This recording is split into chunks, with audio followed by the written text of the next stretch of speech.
Dear audience, I welcome you to our another educational session. Today our topic of discussion is about oculomics. Human eye has been considered as a window of human body for centuries. So now with the current evolution and development in medicine, this thing is even becoming a more reality. The branch of oculomics, which we are going to discuss today, sits at the intersection of ophthalmology, data science, and systemic medicine. Through oculomics, we can not only study the architecture or anatomy of human eye, the blood vessels, but we can predict so many systemic diseases. We can predict cardiovascular, neurodegenerative, renal, and so much, and so many things. In order to discuss this topic, we have requested and invited a scholar from the United States, Professor Joseph Pizzimenti. Professor Joseph Pizzimenti is a full professor at the University of our Incarnate Word. He is an educator, researcher, a mentor, and a teacher. He has got a number of publications to his credit. And his main interest of field is, of course, teaching and mentoring, but he has done extensive work on advanced training in ocular diseases, low vision, and geriatric optometry. So now I will invite Professor Joseph Pizzimenti to please present his talk and educate our audience. Yes, Prof, please. Well, thank you so much for that kind introduction, and your opening comments really set up the content of this talk very well. So let me share my screen and we'll get started. Yes, Prof.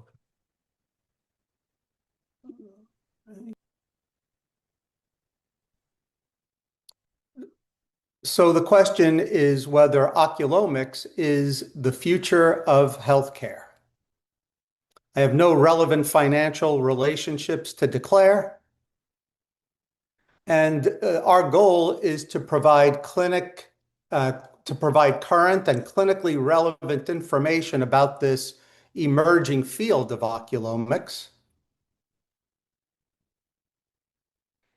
Our course objectives to define the terms oculomics and biomarker, and we will discuss biomarkers of several ocular diseases, as well as describe some ocular biomarkers of systemic conditions. It is my hope that you will gain familiarity with current concepts and evidence in oculomics, highlighting some of the early progress that has been made, but also to talk about some of the remaining challenges and opportunities for future research. And I'll answer your questions along the way.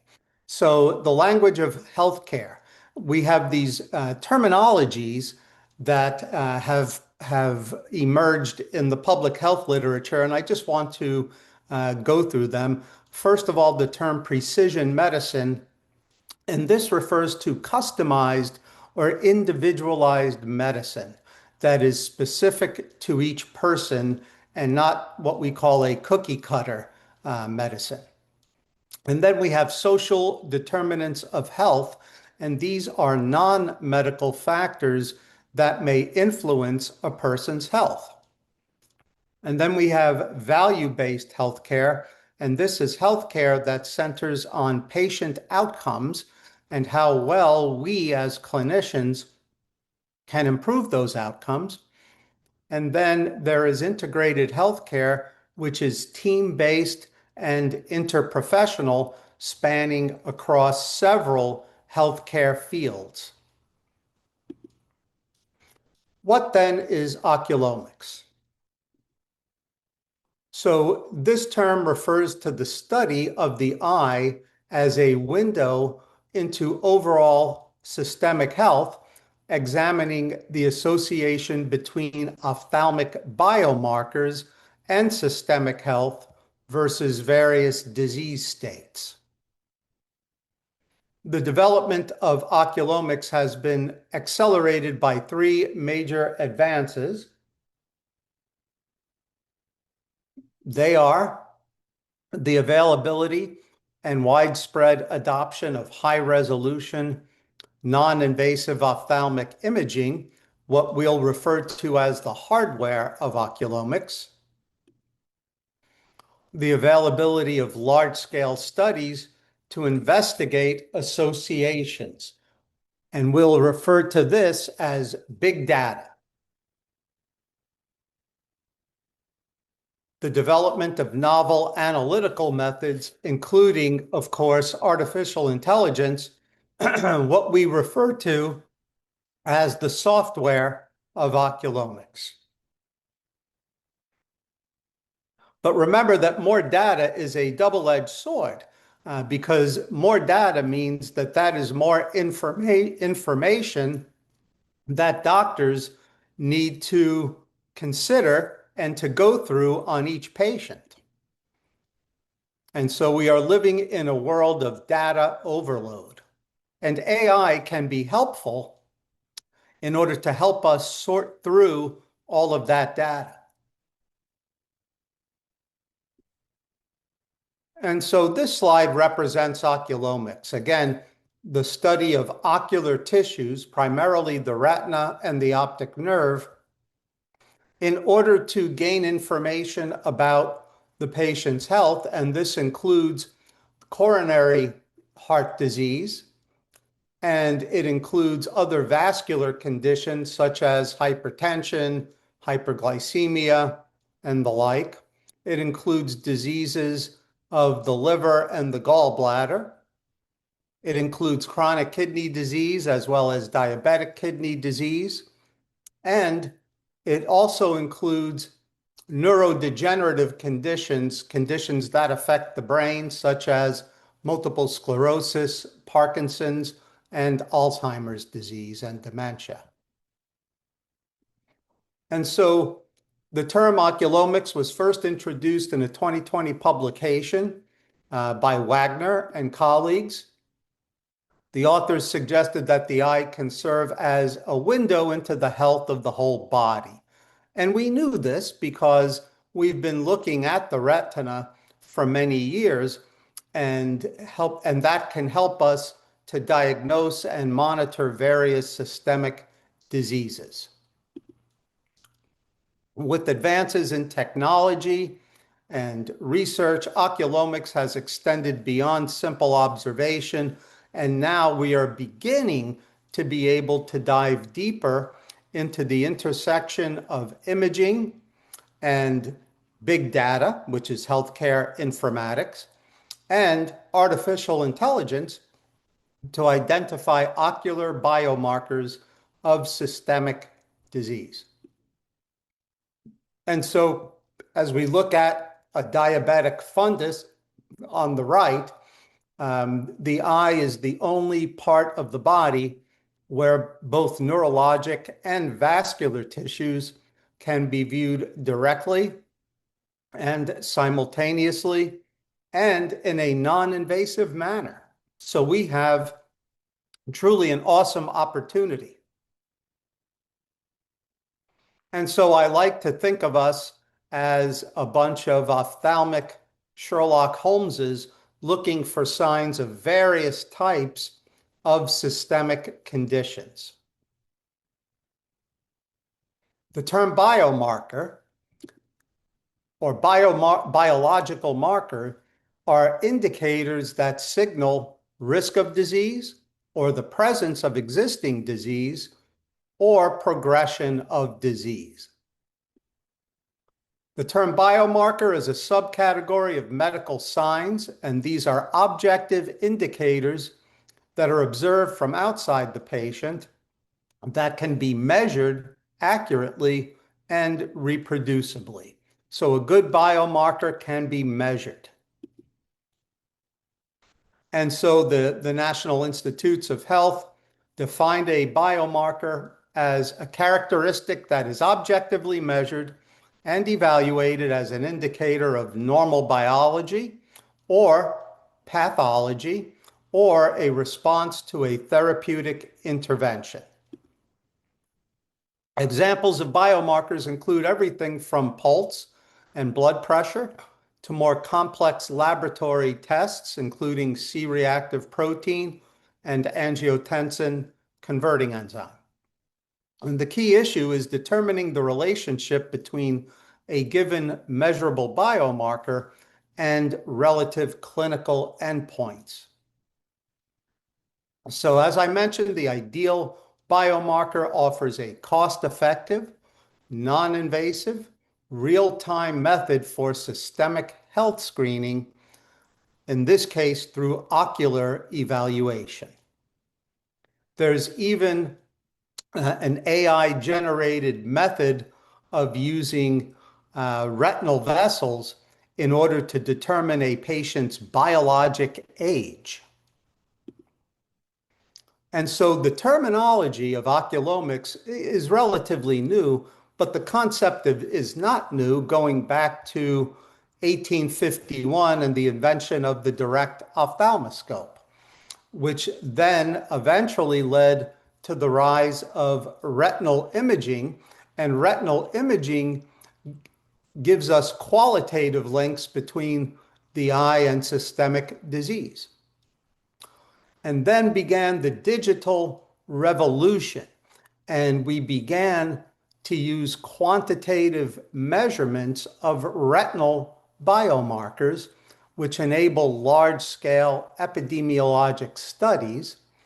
And now on the far right, we have entered the AI era using deep learning algorithms for image analysis. And these insights unlock the predictive power of retinal imaging for systemic disease prediction and diagnosis and monitoring. Now, we still need to perform a traditional dilated fundus examination. All of the new imaging methods are done in addition to comprehensive eye exams.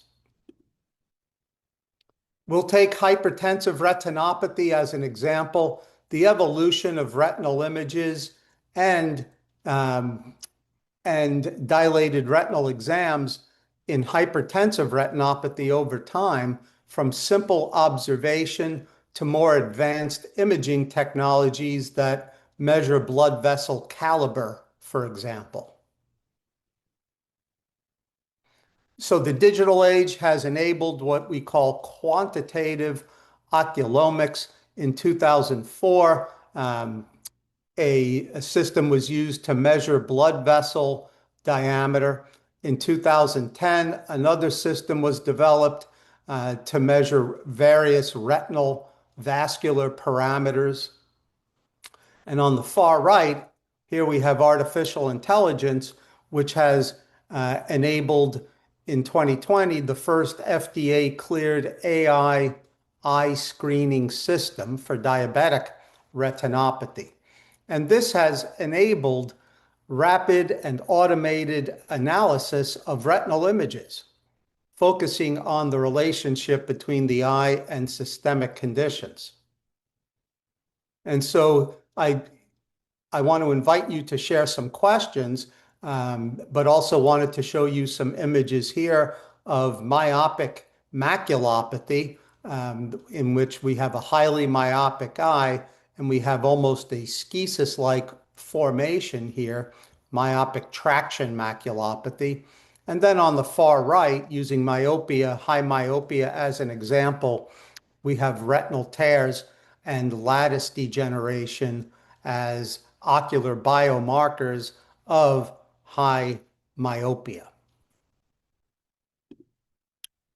Of course, OCT and OCT angiography are at the forefront of retinal imaging with the use of individual B scans, as well as 3D volumetric cube scans, en-face OCT, and finally OCT angiography, a non-invasive way to evaluate the vasculature of the retina, the choroid, and the optic nerve.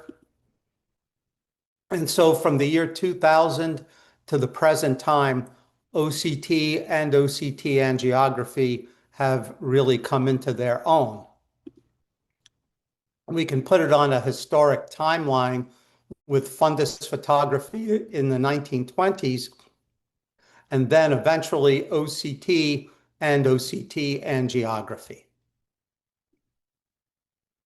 And so when we talk about retinal imaging, sometimes referred to as the hardware of oculomics, we have invasive imaging on the left that require the injection of a dye, and we have non-invasive imaging on the right in oculomics, including OCT, OCT angiography, but also ultrasound and fundus photography that includes wide field and ultra wide field imaging, fundus autofluorescence, near infrared imaging, and multicolor imaging as well.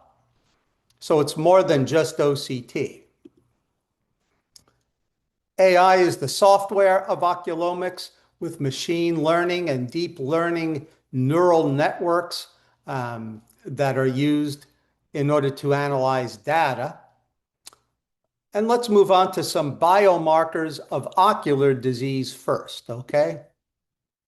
And so when we talk about age-related macular degeneration, an emerging biomarker of AMD are what we call reticular pseudodrusen. We see the traditional large soft drusen here in the center of the macula of this patient's left eye. But surrounding it is a sort of honeycomb pattern of drusen-like excrescences. And the importance is that the presence of reticular pseudodrusen has been shown to be a consistent risk factor for progression of AMD to both geographic atrophy and macular neovascularization, the advanced stages of the disease.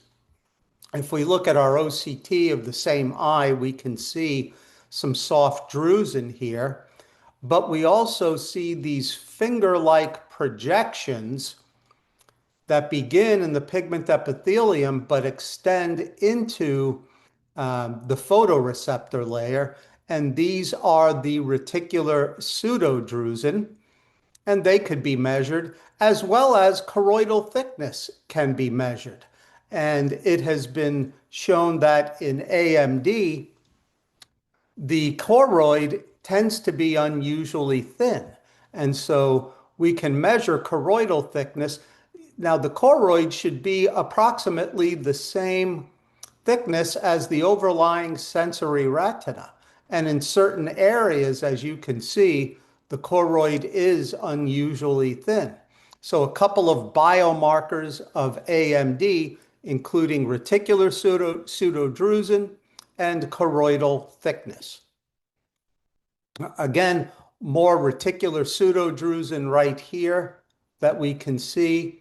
And we have enhancement of the choroid on our OCT in areas where the pigment epithelium has atrophied. One of the things that we use as a biomarker in macular degeneration and other conditions is the ellipsoid zone band. That is this band right here that corresponds to the junction of the inner and outer segments of the photoreceptors. We can see that the band is intact here, but then it drops out as we get closer to the center of this patient's macula. So the integrity of the ellipsoid zone band, another biomarker of various macular diseases. Here's a patient that underwent photobiomodulation therapy for intermediate dry macular degeneration. And we can use our OCT to look at a very nice near infrared image on the upper left, but also these RPE thickness maps underneath it. And we can see areas of large soft drusen, and these hyper-reflective spots overlying the drusen are thought to be collections of inflammatory debris. And so these hyper-reflective spots can be used as biomarkers for AMD. Of course, and every each and every soft drusen causes a detachment of the pigment epithelium from the underlying Brooks membrane. So this is before several sessions of photobiomodulation therapy. And on the right-hand side, we have the after pictures, and you could see how some of these drusen have shrunk, as well as the intensity of the hyper-reflective spots is now reduced, and our RPE or drusen map, we can measure again the volume of the drusen, and the volume has decreased considerably after many sessions of photobiomodulation therapy. Fundus autofluorescence and central serous chorioretinopathy gives us a certain vertical pattern of hyper and hypo autofluorescence, and that sign is pathognomonic of central serous chorioretinopathy. In this condition, the choroid becomes unusually thick. So we could see and measure a very thick choroid from here to here.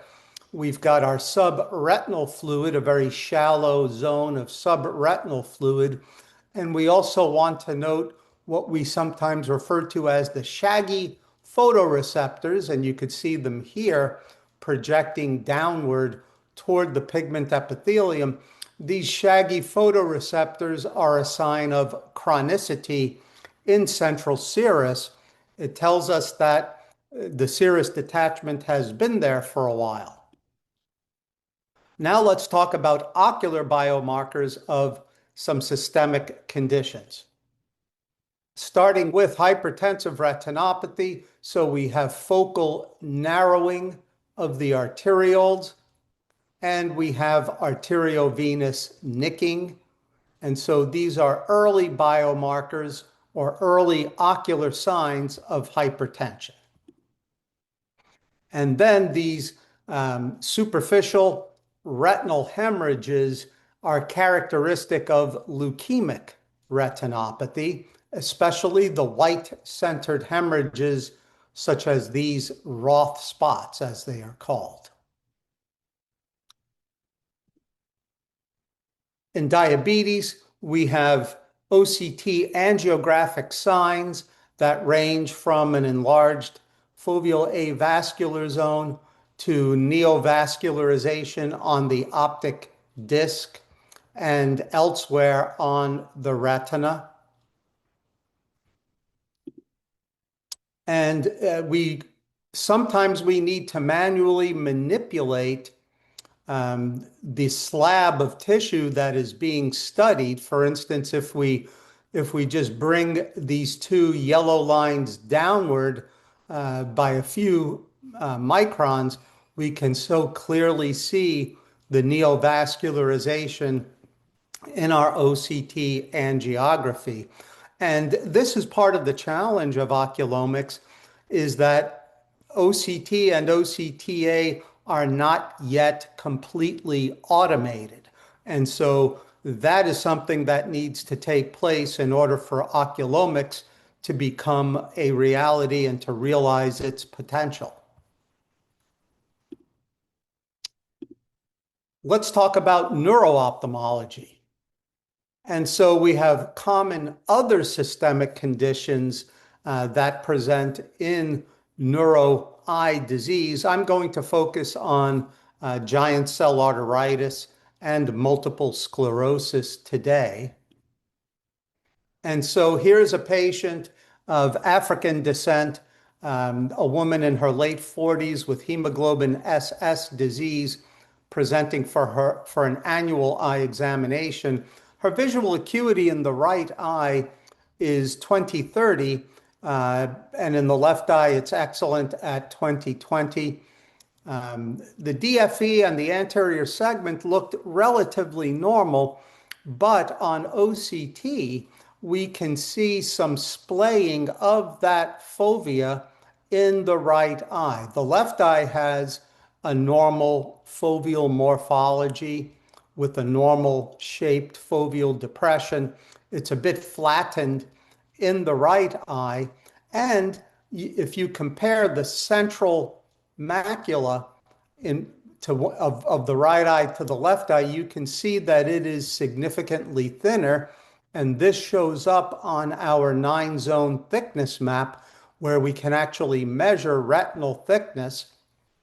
And on our thickness map, we see this vertical zone of retinal thinning. And so this is the reason that the vision is down in that right eye. And macular ischemia has been shown to be a biological marker in sickle cell disease. It is a sign of non-perfusion. Paracentral acute middle maculopathy. Again, we just saw a version of that condition here, paracentral acute middle maculopathy in our sickle cell patient.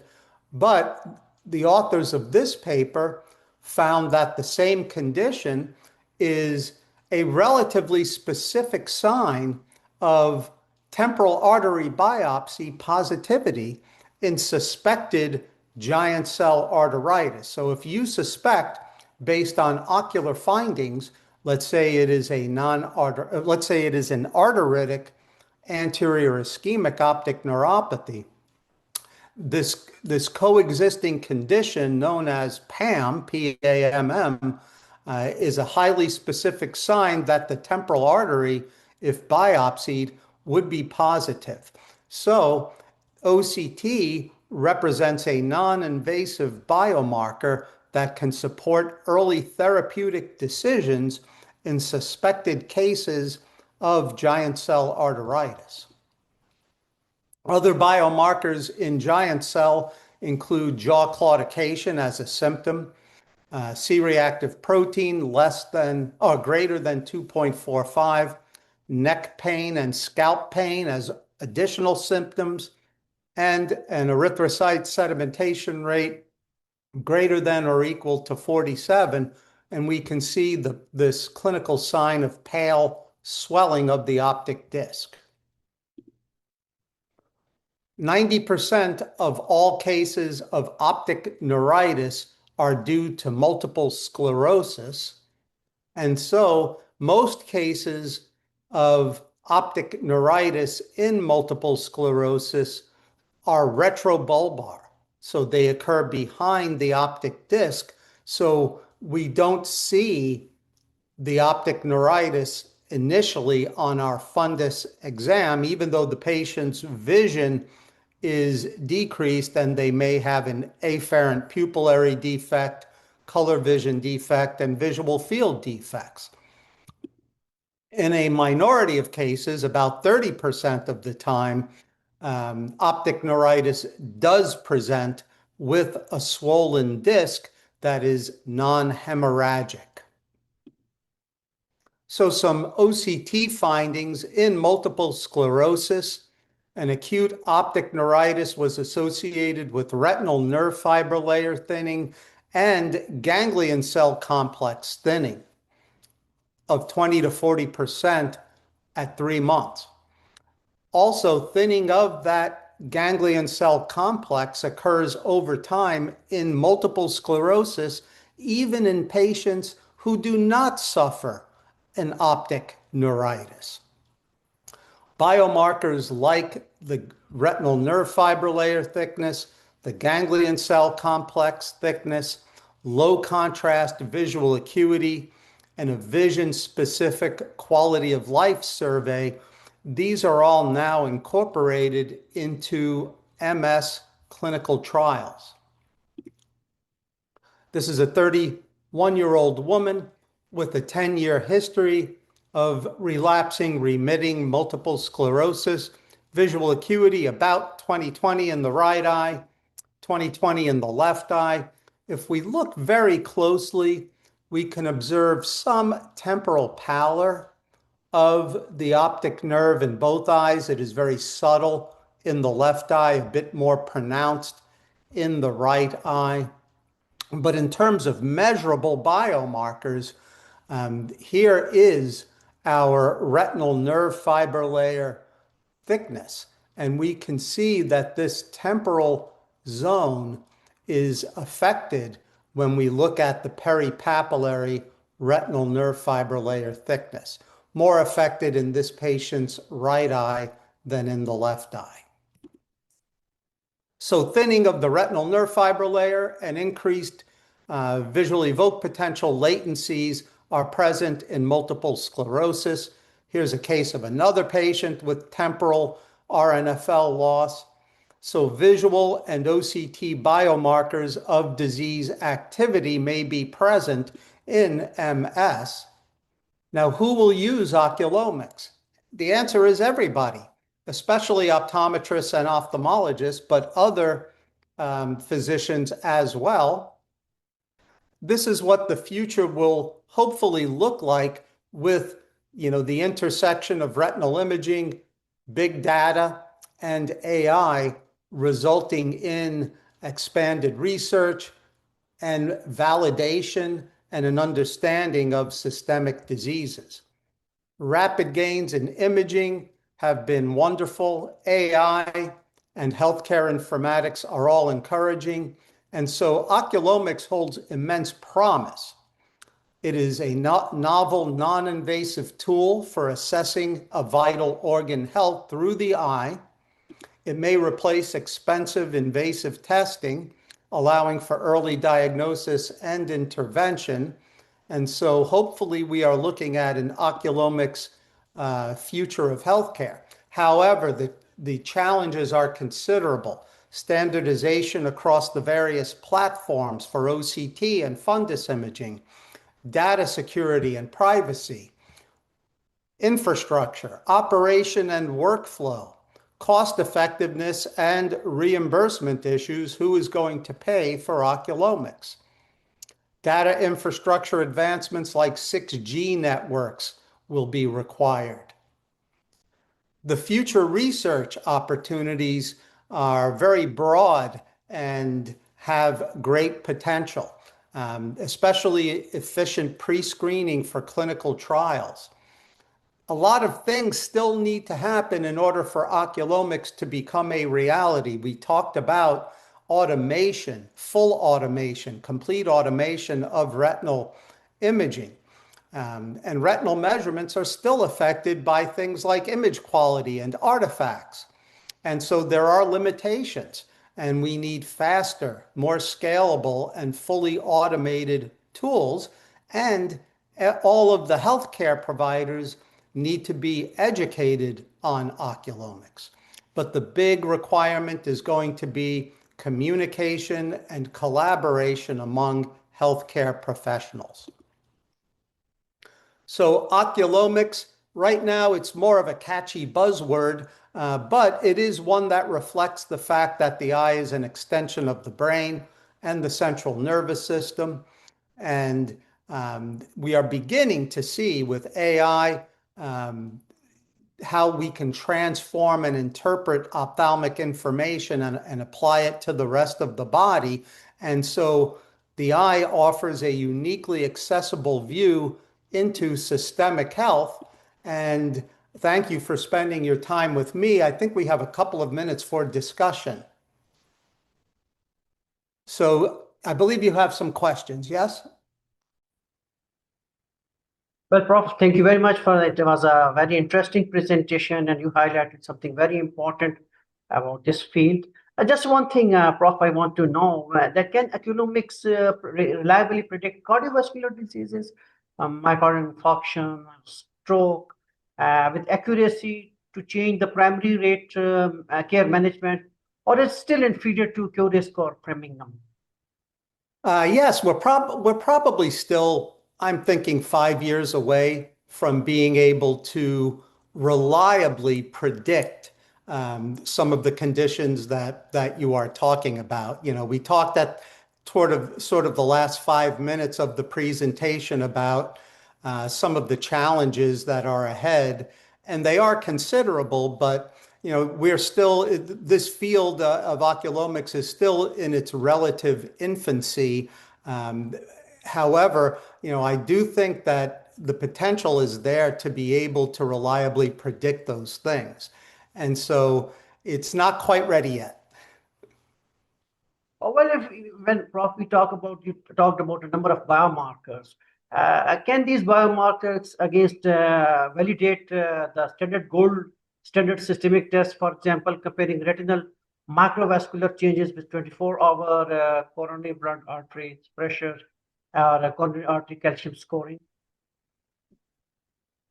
Yeah, I mean, so the traditional biomarkers that you mentioned, many of them, some of them are invasive tests, and many of them are lab tests that can be expensive. And right now, once again, we're starting to see, especially in the area of neuro-ophthalmology, some of those clinical signs that are becoming, they're fairly sensitive, but they need to become a bit more specific. And the promise, the hope is that once these biomarkers are refined to some degree, they will, not in all cases, but in some cases, replace some of that invasive testing and expensive testing. Right. But Prof, there are some limitations. I want to say, for example, confounding, like if the people cannot be dilated properly, or there are cataract changes, or if high refractive errors, like these things. These are, I think, limitations, Prof. Yeah, these are absolutely, issues. In fact, when it comes to getting excellent images, again, the technicians that acquire those images really need to be taught well. But what we're starting to see, especially in fundus imaging and OCT, it's becoming more and more automated. I gave the example of neovascularization on the OCT angiography, where in the one case I had to manually alter the slab in order to find the neo. And so that's coming, I think, but it will not apply to all patients. You're going to have some outliers, as you said, with very dense cataracts, very small pupils that don't dilate well.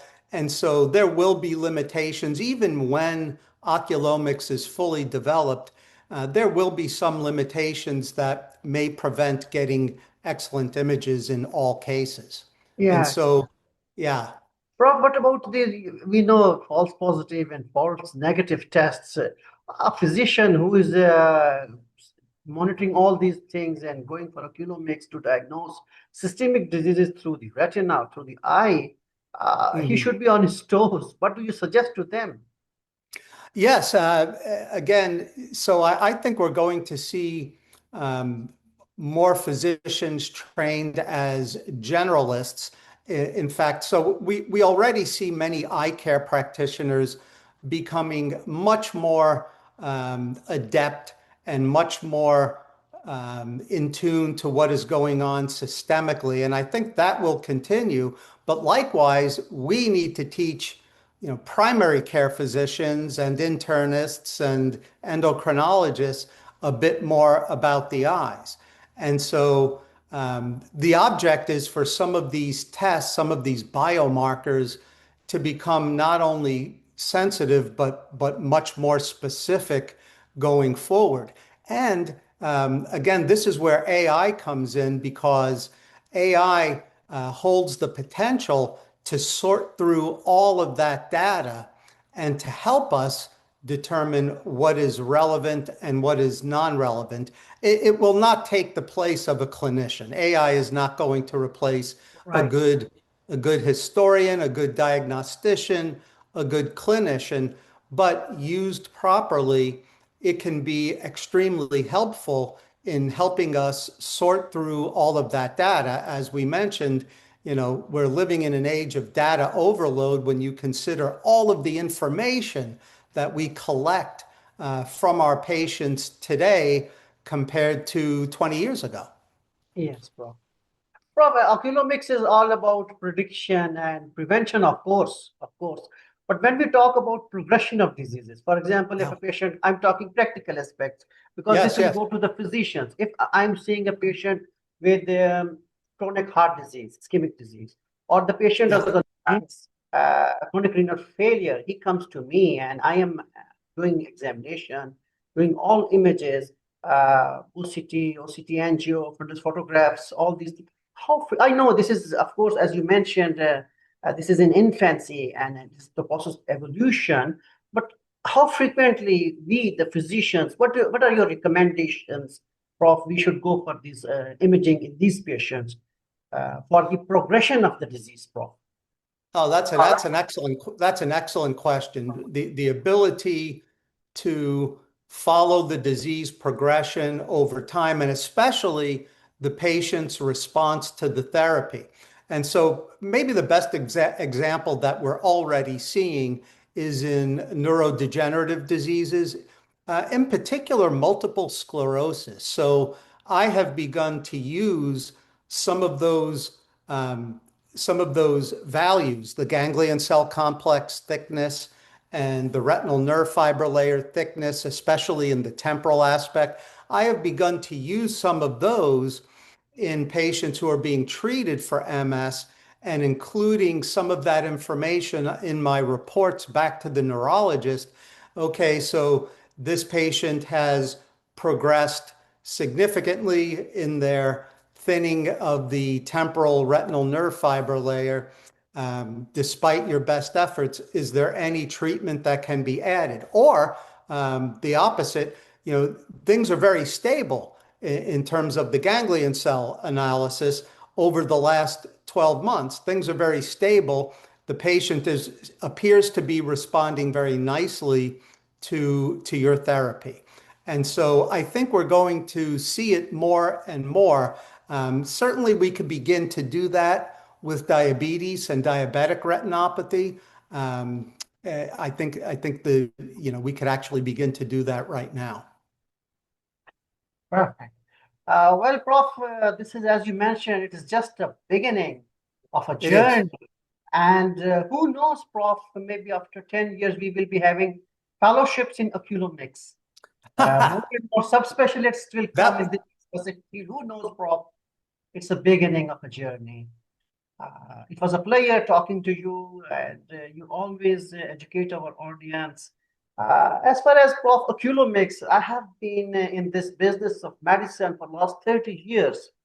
But still, I remember those opening statement by a very famous painter, Leonardo da Vinci, about oculomics, which I want to share a detailed meaning at the end. Oh, good. Leonardo da Vinci, he said, I remember it, I used to study when I was a medical student 30 years back. Prof, now we are talking about this oculomics. At that era, he mentioned it as a window of human body. He Yes. described it as a prince of mathematics, and it has given birth to divine and perspective art of painting, and it has given the absolute positions to the elements in periodic table. And Amazing. the most amazing statement, which still echoes in my mind, Prof, is that it is the window. As long as this window is intact, the soul is content to stay in the bodily prison. But as the window closes, this prison becomes a torture for soul. So, Wow. An well, amazing. these are the right. It was 30 years. These statements of Leonardo da Vinci are with me, Yes. and we are talking now about oculomics and all these. But somebody mentioned centuries back about soul and human relationship. Yes. Thank you. It looks like we are coming full circle. Yeah. It was It it was was a a pleasure to pleasure. see you again. It was a pleasure, Prof, attending, and you have given time. I want to thank you on the behalf of my whole audience, and we are looking forward to more educational sessions with you. Thank you, Prof. Take care.